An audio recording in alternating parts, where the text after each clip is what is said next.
একটা ছোট্ট ছেলে, যাকে শিক্ষক খুব সাধারণ একজন মনে করত। তবে সেই ছেলেটি ক্লাসের মধ্যে একদিন এমন কিছু একটা করে ফেললো যে তার শিক্ষক একেবারে অবাক হয়ে গেল। পরবর্তী সময়ে সেই ছেলেটি আমাদের এই পৃথিবীর সর্বকালের এক শ্রেষ্ঠ গণিতবিদদের মধ্যে একজন হয়ে পড়ল, কার্ল ফ্রেডরিক গাউস। একদিন ক্লাসে তার শিক্ষক সবাইকে বলল যে 1 থেকে 100 পর্যন্ত যোগ করো। তো সবাই ব্যস্ত হয়ে গেল হিসাব করার জন্য, যোগ করতে ব্যস্ত হয়ে গেল। অনেকে তো মাথায় হাত দিয়ে বসে থাকলো। কিন্তু গাউস কি করলো, 1 থেকে 100 পর্যন্ত যোগ করতে গিয়ে আমি দেখতে পাচ্ছি যে 1 আর 100কে আমি যদি যোগ করি তাহলে 101 হচ্ছে। তেমন 1-এর পরে 2 হয়, আর 100-র আগে 99 হয়।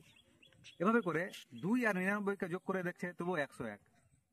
2-এর পরে 3 হয়, আর 99-এর আগে 98 হয়। 3 আর 98কে যোগ করে দেখতে পাচ্ছে যে হয়ে যাচ্ছে 101।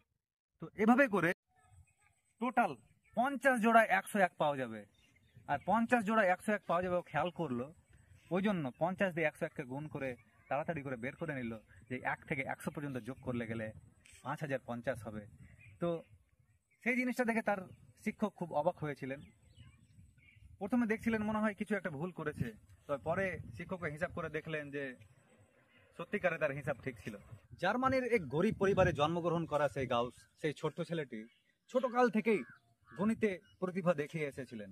পরবর্তী সময়ে সেই ছেলেটি যখন একজন গণিতবিদ হয়ে উঠলেন, তৈরি করলেন অসংখ্য তত্ত্ব, জ্যামিতিতে, সংখ্যা তত্ত্বে এবং পদার্থবিজ্ঞানে অনেক থিওরি তৈরি করেছেন।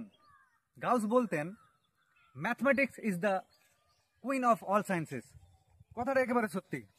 তিনি সেই রানীর রাজপুত্র হয়ে উঠেছিলেন। সেই জন্য মানুষ তাকে ভালোবেসে বলেন প্রিন্স অফ ম্যাথমেটিক্স।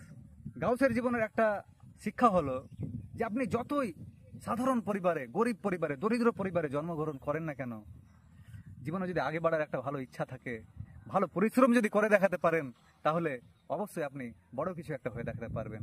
এটাই হচ্ছে সবচেয়ে বড় শিক্ষা গাউসের জীবনের। Carl Friedrich Gauss, the prince of mathematics.